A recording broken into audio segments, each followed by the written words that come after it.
8장과 9장이 새로운 사람들의 일종의 선택이기도 하고 새로운 사람들이 예수님을 이제 만나서 변화되는 과정 이야기인데 세 가지 이야기가 등장합니다. 여러분 사도행전 이제 8장 앞으로 돌아가 보시면 사도행전 8장 4절에 스터디 바이블에 제목이 이렇게 써 있습니다. 사마리아의 복음을 전하다. 4절 위에 있는 단락의 제목입니다. 그러니까 사마리아 사람들의 일종의 변화가 먼저 기록이 됩니다. 그 다음에 이제 8장 26절에 가면 그 다음 단락에 누가 등장하는가 하면 여러분이 잘 아시는 에디오피아의 내시가 등장합니다. 빌립을 통하여서 에디오피아 사람에게 변화를 주는 과정이죠. 사마리아 사람은 유대인이지만 이제 혈통이 이방인과 섞였다 해서 배척받는 사람들이고 에디오피아 내시는 이제 완전한 이방 사람이죠. 그리고 9장 1절에 가서 우리가 잘 아는 이제 사울의 변화가 등장하게 되는 것을 우리가 보게 됩니다. 사도행전은 계속해서 사울에 대해서 미리 예고하죠.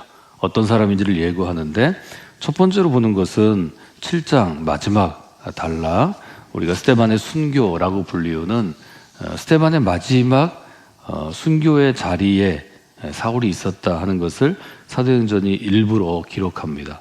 7장 57절에 보면 그들이 큰 소리를 지르며 귀를 막고 일제히 그에게 달려들어 성 밖으로 내치고 돌로 칠세 증인들이 옷을 벗어 사울이라 하는 청년의 발 앞에 두니라. 그래서 스데반이 어려움을 당하고 마지막에 순교를 당하던 그 자리에 사울이 있었고 사울이 어떤 태도를 가지고 있었는가 하면 이어지는 8장 1절에 보면 사울은 그가 죽임 당함을 스데반이 죽임을 당하는 것을 마땅히 여겼다 이렇게 표현합니다. 그리고 이제 8장 3절에 가면 그날에 이제 스데반의 죽음과 더불어서 큰 핍박이 그리스도를 따르는 사람들 그리스도인들에게 있었죠. 그래서 그날에 예루살렘에 있는 교회에 큰 박해가 있어 사도 외에는 다 유대와 사마리아 모든 땅으로 흩어지니라. 그래서 이제 여기서 흩어지게 되는데 경건한 사람들이 스데반을 장사하고 위하여 크게 울더라.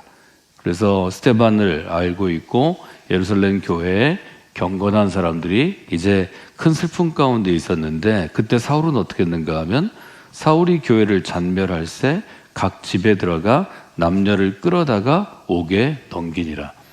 스데반의 그 죽음을 아주 분명하게 기점으로 해서 터닝 포인트로 해서 실제적인 탄압이 시작됩니다. 그런데 그리스도인들을 각각 집마다 뒤져서 수색해서 체포하고 감옥에 가두는 일을 일종의 체포조를 사울을 따르던 젊은 사람들과 함께 이끌었다 하는 것을 아주 분명하게 기록합니다. 사도행전 지금 우리가 보는 7장과 8장 예루살렘 교회 공동체가 형성되고 부흥하고 또 첫 번째 핍박을 이제 스데반의 순교와 더불어 맞을 때 사울의 모습은 핍박하는 자입니다. 사울은 그리스도인을 핍박하는 사람이고 핍박하는 사람들의 일종의 리더였습니다. 그러니까 사울이라는 인물을 우리가 인생의 그릇이라고 이렇게 표현한다면 하나님께서 우리가 쓰임받는 그릇이 되기를 원한다. 우리가 쓰임받는 인생을 주제로 이번 주에 계속해서 사도행전을 보고 있는데 사울이라는 그릇은 어떤 그릇인가 하면 하나님께 쓰임받는다는 의미보다는 쓰임받는 사람들을 핍박하는 사람입니다. 핍박의 그릇이다. 우리가 이렇게 볼 수 있습니다.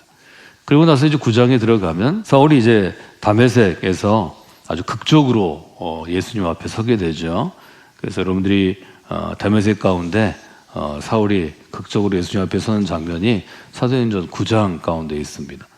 9장 3절에 보면 사울이 길을 가다가 다메섹에 가까이 이르더니 호련히 하늘로부터 빛이 그를 둘러 비추는지라 땅에 엎드러져 들으며 소리가 있어 이르시되 사울아 사울아 내가 어찌하여 나를 박해하느냐 하시거늘 대답하되 주여 누구시냐이까 이르시되 나는 내가 박해하는 예수라 하는 것을 여러분들이 아시죠. 다메섹 사건이라고 우리가 부르는데 아주 중요한 초기 교회 공동체에 가장 많은 영향을 미친 새로운 인물이 등장하는 일종의 터닝 포인트가 되는 것을 우리가 보게 됩니다. 그래서 이제 여러분이 아시는 것처럼 사울이 예수님을 만나고 가던 길에서 그만 보지 못하고 일종의 패닉 상태에 빠지게 됩니다. 7절에 보면 같이 가던 사람들은 소리만 듣고 아무도 보지 못하여 말을 못하고 서 있더라. 사울이 땅에서 일어나 눈은 떴으나 아무것도 보지 못하고 사람의 손에 끌려 다메섹으로 들어가서 사흘 동안 보지 못하고 먹지도 마시지도 아니하느라. 사울에게 큰 일이 이제 일어났습니다. 사흘 동안이나 사울이 눈을 떴지만 눈에 무엇을 보지도 못하고 또 먹지도 못하고 마시지도 못하고 아마 여기에 쓰여 있지 않지만 잠도 자지 못하는 이제 그런 상황 가운데 있는 것을 우리가 9장에서 알게 됩니다. 하나님께서 사흘 동안 사울에게 그런 일종의 강력한 메시지를 주시고 10절에 보면 그때 이렇게 시작되죠. 성경에서 일종의 전환되는 어떤 사건이 전환되거나 어떤 내용이 전환될 때 그때라는 여러분들이 이제 때를 나타내는 시기를 나타내는 이런 부사 구조를 여러분들이 자주 보실 수 있습니다. 그때 하면 아주 중요한 일종의 하나님의 만지시는 역사가 이제 시작되고 주어진다 하는 걸 우리가 볼 수 있죠. 그때 다메섹에 아나니아라 하는 제자가 있더니 이 아나니아라는 인물이 등장합니다. 우리가 모르는 새로운 인물이 또 등장하는 거죠. 다메섹에도 성경에서 제자라고 표현할 수 있는 아주 그리스도에게 주님에게 헌신된 사람이 준비되어 있었습니다. 우리가 이름을 다 알 수 없고 성경이 뭐 모든 사람의 이름을 쓸 필요가 없죠. 중요한 사건마다 등장하는 사람이 있지만 사울이 등장하면서 우리는 아나니아라고 하는 경건하고 아주 좀 유능한 재능 있는 제자가 있는 것을 보게 됩니다. 주께서 환상 중에 불러 이르시되 아나니아에게 환상 가운데 나타나십니다. 나타나셔서 이름을 부르시죠. 아나니아라 하시니까 제가 여기 있습니다 하고 대답합니다. 근데 딱 명령을 주십니다. 여기 보면 제가 동사가 굉장히 중요하다고 말씀드렸는데 일어나라 이렇게 하시고 가라 얘기하시고 그 다음에 찾으라 세 가지 얘기하시죠. 일어나라, 가라, 찾으라. 일어나서 어디로 가는가 하면 직가라 하는 거리로 가라. 다메섹의 아주 메인 도로에 직가라는 것은 아주 곧은 길이라는 뜻입니다. 대로가 있는데 그 대로 끝에 유다의 집이라는 집이 있고 거기에 가면 사울이라는 사람이 있다. 그래 찾아라. 일어나라, 가라, 찾으라. 굉장히 분명하지만 속도감 있는 명령입니다. 아나니아는 이미 그리스도의 제자들을 핍박하는 사람이 있다는 것도 알고 그가 사울이라는 것도 알고 그가 다메섹에 와서 그리스도인들을 체포해 가기 위해서 왔다는 것도 이미 알고 있는 상태입니다. 그래서 아주 조심스럽게 합리적인 방법으로 반대합니다. 13절에 보면 주님, 이 사람에 대해서 제가 여러 사람에게 들었습니다. 이 사람은 이미 예루살렘에서 믿는 그리스도인들에게 아주 많은 해를 끼친 사람입니다. 또 여기 와서도 다메섹에 와서도 다메섹을 지나 지금 여기 멈춰 있지만 이곳에서도 이 도시에서도 주의 이름을 부르는 자를 핍박하고 결박할 권한을 이미 받은 사람입니다. 그래서 반대 의사를 아주 분명히 표시합니다. 근데 15절에 보면 주께서 이르시되 뭐 다른 얘기를 하지 않습니다. 가라. 또 그냥 명령형입니다. 그리고 이렇게 말씀하시죠. 이 사람은 택한 나의 그릇이라. 어떤 그릇인가 하면 내 이름을 이방인과 임금들과 이스라엘 자손들에게 전하기 위해서 내가 택한 나의 그릇이라. 더 이상 뭐 할 얘기가 없죠. 아나니아는 믿음 있는 사람이었으니까 이 말씀을 듣고 이제 사울에게 가서 여러분이 아시는 것처럼 안수하고 또 그리스도를 다시 한번 전하고 사울이 새로운 삶을 살도록 도와주는 그런 역할을 하게 됩니다. 그래서 이 부분에서 이제 우리가 봐야 될 것은 아주 분명한 전환이죠. 핍박을 하는 사람이 핍박을 받는 사람으로 바뀌는 것입니다. 핍박하는 자였던 사울을 내가 택한 그릇이다. 아주 분명하게 말씀하시는 그 말씀 가운데 우리가 들어갑니다. 그래서 그릇은 뭐 문자 그대로 어디에 이제 음식을 담거나 어떤 내용물을 담는 그러한 그릇을 의미하고 연장이라는 뜻으로 물론 번역이 되기도 합니다. 그래서 그릇이라는 말하자면 우리가 매일 어떤 문화권이든지 음식을 먹게 되는데 이제 우리의 본능적인 먹는 것을 위해서 우리가 쓰는 게 사실은 그릇이죠. 그래서 음식을 담고 그 음식을 이제 먹게 되는데 왜 그릇이라고 비유를 하셨을까 하는 것을 여러분들이 보실 수 있습니다. 사도행전 8장에서 9장 혹은 7장으로부터 이루어지는 사울의 등장과 사울이 다메섹으로 가는 길에서 아주 극적으로 예수님을 만나는 장면과 그 예수님을 만나서 사울이 인생이 바뀌는 장면, 유대교의 아주 유능한 리더였다가 그리스도인을 핍박하는 사람이었다가 이제는 핍박을 받는 자로 바뀌게 되는 이 전환점을 볼 때 여기서 제일 중요한 것은 저는 이 그릇이라는 표현이라고 생각합니다. 그래서 16절에 보면 그가 내 이름을 위하여 얼마나 고난을 받아야 할 것을 내가 그에게 보일 것이다. 전에는 고난을 주는 사람이었는데 이제는 고난을 받는 사람이 된다는 거죠. 쓰임받는 인생이 된다는 것은 곧 우리가 일상생활에서 쓰는 이제 그릇과 같은 존재가 되는 것이다. 이 주제를 오늘 여러분들이 좀 생각하시면 좋을 것 같습니다. 우리는 쓰임받기를 원합니다. 쓰임받는 인생이 되기를 원합니다. 이렇게 고백하는 사람들이 여전히 교회에 많이 있지만 쓰임받기를 원한다고 얘기하면서 사실은 자기 마음대로 무슨 일을 하고 싶어 합니다. 그러니까 쓰임받는 인생이 된다는 것은 하나님이 선택한 그릇이 되는 것입니다. 그러면 그것이 어떤 의미가 있는가를 잘 봐야 할 것 같습니다. 되게 1월 달에는 모든 교회가 새롭게 하나님께서 사용하실 그릇들을 선택합니다. 우리가 임명 예배를 보는데 임원 임명 예배 또 새롭게 임원이 된 사람들을 어떤 축하든지 임명장을 주는 것은 여러분은 주님께서 택한 그릇이요 우리 성강교회가 택한 공동체가 택한 그릇입니다 하는 의미로 주는 거죠. 그런데 거기서 선택받은 그릇들이 예를 들면 1년 동안 하나님이 주신 일에 쓰임을 받느냐 아니면 내가 하고 싶은 일을 하느냐 하는 것은 다른 것입니다. 교회 안에서 우리가 어떤 직함을 갖게 되고 직위를 가졌을 때 나는 이런 일을 하고 싶습니다 라고 얘기하는 것은 성서적으로 보면 또 신학적으로 보면 그릇된 이야기입니다. 내가 하고 싶어서 무슨 선교회장이 되고 내가 하고 싶어서 무슨 위원회 위원장이 되는 게 아닙니다. 하나님이 행하실 일을 행하기 위하여 즉 쓰임받기 위하여 하나님이 나를 거기에 선택하셨습니다 라고 해석하고 고백하는 것이 아주 중요한 일입니다. 택한 나의 그릇이다 하면 어떤 의미가 있을까 생각할 때 첫 번째로 생각할 수 있는 것은 내가 선택함을 받은 그릇이라면 예를 들면 이 컵은 쓰임 받을 곳을 스스로 결정할 수 있는 결정권은 없습니다.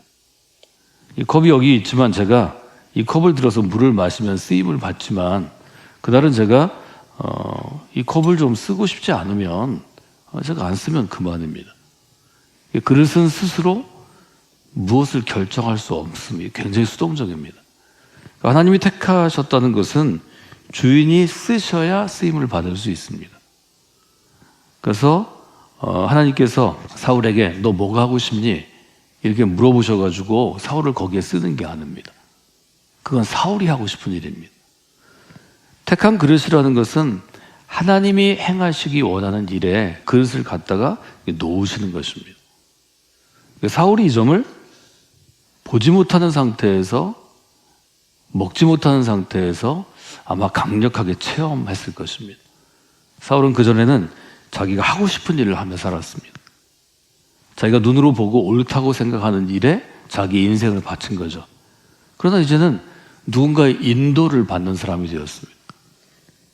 이게 고난을 주는 사람에서 고난 받는 사람으로 바뀌었다면 사울은 누군가를 이끌고 다니면서 그리스도인을 체포하던 리더에서 이제는 누군가의 손을 잡고 가자는 대로 가는 사람으로 바뀌었습니다. 이 큰 변화가 지금 이 사흘 동안 사울의 내면에서 있습니다. 이제는 스스로 내가 어떤 일을 해야 되겠다 이걸 결정할 수 없습니다. 아주 분명하게 주님은 이제부터는 내가 명령하는 일을 해야 한다고 말씀하십니다. 여러분이 그리스도인이 된다는 것은 그리스도인이 돼서 여러분이 하고 싶은 일을 마음껏 하는 게 아닙니다. 여러분이 교회 공동체를 섬긴다는 것은 내가 예를 들어 성공교회 교회 공동체를 통해서 내 이름이 알려지고 나의 유능함이 드러나고 내가 성장하는 게 아닙니다. 하나님이 어떤 일에 우리를 그릇으로 부르시면 하나님이 쓰시고 싶은 곳에 하나님의 마음대로 쓰시는 것입니다. 좋은 그릇은 주인에게 모든 것을 맡기는 것입니다. 하나님이 쓰시고 싶은 곳에 저를 써주시길 바랍니다. 제가 결정하는 게 아니라 주님이 결정합니다. 이런 부분을 여러분들이 마음 가운데 두시고 우리가 살아가는 그리스도인의 인생이라는 것이 그렇다는 것을 자꾸 자기에게 얘기하셔야 합니다. 주지시켜야 합니다. 계속 마음에 새겨야 합니다. 그렇지 않으면 주인을 뛰어넘어서 그릇이 자기 마음대로 행하려고 합니다. 두 번째로 볼 수 있는 것은 무엇인가 하면 그릇은 재료가 다 다릅니다. 바울이 얘기한 것처럼 금으로 된 그릇도 있고 은으로 된 그릇도 있고 흙으로 된 그릇도 있습니다. 모양도 다릅니다. 모양도 아주 세련되게 만들 수도 있고 투박하게 만들 수도 있고 아주 예술적으로 만들 수도 있고 그렇지 않을 수도 있고 큰 그냥 통처럼 바구니처럼 만들 수도 있고 좁은 병처럼 만들 수도 있습니다. 그릇은 재료가 다양하고 모양이 다양합니다. 사도행전 6장에서 문제가 생겨서 사람들을 선택하는 우리가 흔히 7사람을 선택하는 장면을 우리가 보게 됩니다. 사람을 선택할 때 이 사람의 재료는 어떠한가, 이 사람의 모습은 어떠한가 이제 선택하는 장면들이 있습니다. 선택받는 사람의 기준은 무엇인가에 대해서 지난주와 이번 주에 저희가 새벽과 주일을 통해서 살펴봤죠. 사도행전 6장에 보면 이렇게 되어 있죠. 형제들이여 여러분 가운데 성령과 지혜가 충만해서 칭찬을 받는 사람 7을 택하십시오. 이 세 가지 조건이 나오잖아요. 성령이 충만한 사람, 지혜가 충만한 사람, 칭찬을 받는 사람. 그래서 이제 이 중에 선택받은 게 스데반을 비롯한 우리가 흔히 7명의 리더라고 부르는 사람들입니다. 스데반에 대해서 이어지는 사도행전은 계속해서 기록합니다. 8절에 보면 스데반은 은혜와 권능이 충만하여 큰 기사와 표적을 민간에 행했다. 10절에 보면 스데반이 지혜와 성령으로 말함을 그들이 능히 당할 수 없어서 사람을 매수해서 이렇게 말하게 했다. 성령과 지혜가 충만하고 권능이 충만한 것은 스데반입니다. 근데 바꿔 얘기하면 이렇게 은혜와 권능이 충만하고 지혜와 성령이 충만하고 사람들이 칭찬할 만한 사람이 우리 교회 안에 과연 몇이나 있을까요? 몇 사람을 찾을 수 있을까요? 대부분 한 사람도 찾지 못하지는 않을까요? 좀 더 엄격하게 기준을 둔다면 은혜와 권능이 균형 잡히게 충만하고 지혜와 성령이 충만하고 모든 공동체로부터 칭찬을 받는 사람이 그리 흔할까요? 저는 거의 없으리라고 봅니다.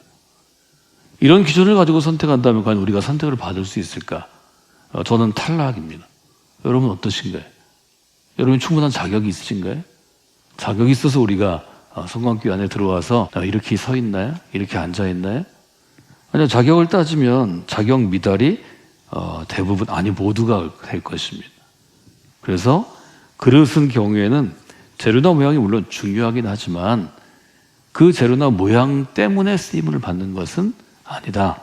이렇게 한번 우리가 정의해 볼 수 있겠습니다. 세 번째로 우리가 그릇에 대해 생각할 때 실제로 여러분들이 음식을 그릇에 담으시기 때문에 그릇에 담는 것은 주인의 솜씨입니다. 요즘에 플레이팅이라고 부르는데요. 요리하는데 요즘에 요리 프로그램들이 많죠. 요리를 맛있게 하든 맛이 없게 하든 비슷한 맛이라면 맨 마지막에 최종 우리가 상에 식탁에 올라올 때 어떤 그릇에 담겨서 어떤 모양으로 일종의 장식을 했는가에 따라서 음식이 달라지죠. 그래서 그릇 같은 경우에는 주인이 그릇에 담는 것은 주인이 결정하는 것입니다. 디자인 감각이 있고 또 여러 가지 아주 예쁘게 치장하는 사람들의 제가 거실에 가보거나 사무실에 가보면 그릇의 쓰임새는 주인이 결정하는 것을 금방 보게 됩니다. 그냥 평범한 곳에 있었다면 과일을 담는 그릇이 가보면 과일이 아니라 어떤 다른 것을 담기도 하고 평범한 곳에 있다면 도무지 이것을 담을 수 없는데 아주 중요한 것을 담고 있기도 하고 이런 변화들을 우리가 여러 공간을 방문할 때마다 이제 보게 되죠. 이게 주인이 어떤 것을 담느냐에 따라서 그 그릇이 달라진다는 거죠. 바울의 예를 들면 바울은 핍박하는 그릇이었습니다. 특별히 그리스도의 사람들을 핍박하는 그릇이었는데 주님께서 그를 선택한 다음에는 핍박을 받는 그릇으로 바뀝니다. 이게 완전히 그릇의 쓰임새가 달라지는 거죠. 고린도서에서 그래서 바울은 이렇게 표현합니다. 우리는 이 보배를 질그릇에 담고 있습니다. 이 보배를 질그릇에 가지고 있다는 거죠. 즉 예수 그리스도라는 보배를 나와 같은 질그릇에 가져서 능력은 하나님께 있고 우리는 아무것도 아니라는 것을 하나님이 알게 하십니다. 이렇게 아주 분명하게 고백하는 것을 우리가 보게 됩니다. 그러니까 그릇의 어떤 재료나 모양새나 그릇의 유능함 때문에 하나님이 그 그릇을 쓰시는 게 아니고 하나님이 선택하셨기 때문에 하나님의 의도로 그 그릇을 쓰신다는 거죠. 그래서 바울은 고백합니다. 내 은혜가 내게 족하도다. 이것은 내 능력이 약한 데서 온전하여 짐이라. 말하자면 우리의 약함을 통해서 그리스도의 강함을 드러내신다고 분명하게 표현하는 것을 우리가 보게 됩니다. 우리가 신앙생활 하다 보면 교회 안에서도 자기의 재능이나 자기의 어떤 외모나 자기의 배경을 자랑하는 사람들을 매일 만나게 됩니다. 그래서 내가 이런 사람이기 때문에 나는 교회에서도 이렇게 아주 귀한 일에 또 정말 좋은 일에 또는 성과를 나타내는 일에 내가 쓰임 받습니다. 이렇게 얘기하는 이야기를 우리는 모든 사람에게 들을 수 있습니다. 할 수 있으면 여러분은 좋은 일을 좀 하셨어도 좀 다른 사람이 볼 때 인정받을 만한 일을 하셨어도 이 바울의 고백을 좀 마음에 두시고 사도행전의 이 부분을 보시면 좋겠습니다. 저는 아주 연약한 사람이고 저는 부족한 사람이지만 하나님이 택하셔서 주님의 그릇으로 제가 쓰임을 받았기 때문에 그래서 감사하며 살고 있습니다. 이 정도면 아주 좋을 것 같습니다. 제 재능과 제 노력과 또 제 그릇으로는 감당할 수 없는 일들을 주님의 은혜로 제가 쓰임 받았습니다. 이렇게 고백하면 여러분의 믿음이 아주 바른 궤도로, 즉 바른 기찻길로 달려간다 이렇게 볼 수 있습니다. 교회 공동체 안에서도 또 그리스도인으로 크고 작은 일에 부름받은 일에 선택을 받고 일하면서도 자기 자랑하는 사람들이 사실은 더 많죠. 내가 이런 일을 했습니다. 나 이런 사람입니다. 왜 나를 알아주지 않습니까? 나는 이렇게 인정받을 사람입니다. 주님이 보실 때는 인간들이 볼 때는 금으로 만들고 은으로 만들고 흙으로 만들어서 차이가 있는 것 같지만 선택한 분야로 볼 때는 별 차이가 없다는 걸 여러분들이 보시면 좋겠습니다. 오히려 어떤 집에 갔을 때 또 어떤 갤러리에 갔을 때 어떤 사무실에 방문했을 때 우리가 큰 충격을 받거나 인사이트, 어떤 영감을 받는 것은 아주 쓸모없는 그릇처럼 보였는데 그 그릇이 정말 좋은 공간에 놓여져서 보물과 같은 보배를 담고 있을 때 다 사진을 찍죠.